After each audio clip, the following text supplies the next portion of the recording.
ഇന്നത്തെ നമ്മുടെ പരിപാടി ഈദ് സ്പെഷ്യൽ. ഈദിന്റെ അന്ന് ഇടേണ്ടിയിരുന്ന വീഡിയോ ആയിരുന്നു, അതുകൊണ്ടാട്ടോ അങ്ങനെ പറഞ്ഞത്. ടെക്നിക്കൽ ഇഷ്യൂസ് കാരണം ഇടാൻ പറ്റിയില്ല. ഫലൂദയാണ്. പറ എല്ലാം പറ. കാഷ്യൂ, ഗ്രേപ്സ്, ബദാം, ചെറി, കസ്റ്റാർഡ് പൗഡർ,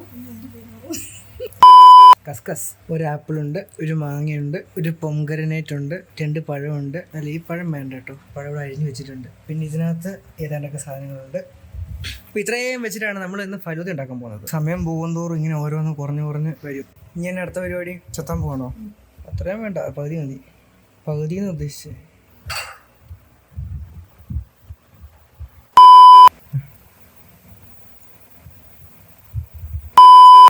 അടുപ്പ് കത്തിച്ചു, പഞ്ചസാര ഇട്ടു, ഇത് തിളയ്ക്കുന്നു.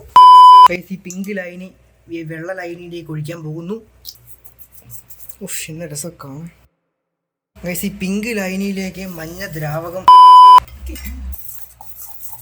ഇപ്പം കടയിൽ പോയിട്ടുണ്ടെങ്കിൽ ഫലൂദ മിക്സൊക്കെ കിട്ടും, റെഡി ടു മേക്ക്. പക്ഷെ നമ്മൾ കഷ്ടപ്പെട്ട് ഇളക്കി അരിഞ്ഞ് ഞുറുക്കി എല്ലാം ചെയ്യുള്ളൂ. നമ്മളങ്ങനെ ഫലൂദയുടെ അവസാന ഘട്ടത്തിലേക്ക് എത്തിയിട്ടുണ്ട്. ബേസായിട്ട് ഐസ്ക്രീം ആഡ് ചെയ്തു, അതിൻ്റെ മേലെ നട്ട്സ്, പിന്നെ മുന്തിരി, ബനാന, മാംഗോ, അങ്ങനെ പല തരം ഫ്രൂട്ട്സ് ആഡ് ചെയ്യുന്നുണ്ട് കടയിലെ പോലെ തന്നെ. എന്നിട്ട് അവസാനം കസ്കസ്, അതിൻ്റെ മേലെ കോൺഫ്ലേക്സ്, അതിൻ്റെ മേലെ കുറച്ച് ടൂട്ടി ഫ്രൂട്ടി, പിന്നെ പിങ്ക് കളറുള്ള സേമിയ പായസം, ലാസ്റ്റായിട്ട് വീണ്ടും ഐസ്ക്രീം, അതിൻ്റെ ടോപ്പിലും ചെറി. 3 ഫലൂദ, ഒരു ഫാമിലി പാക്കും 2 ചെറിയ പാക്കും എടുത്ത് വെച്ചിട്ടുണ്ട്. തണുത്ത കട്ടായി കഴിയുമ്പോൾ എടുത്ത് കഴിക്കാം.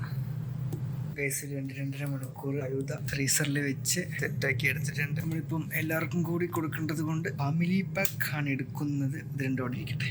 ഗൈസ് നമ്മുടെ ഫാമിലി പാക്ക് ഫാമിലി ആയിട്ട് ട്രൈ ചെയ്യാൻ പോകണം. അത് നിങ്ങൾ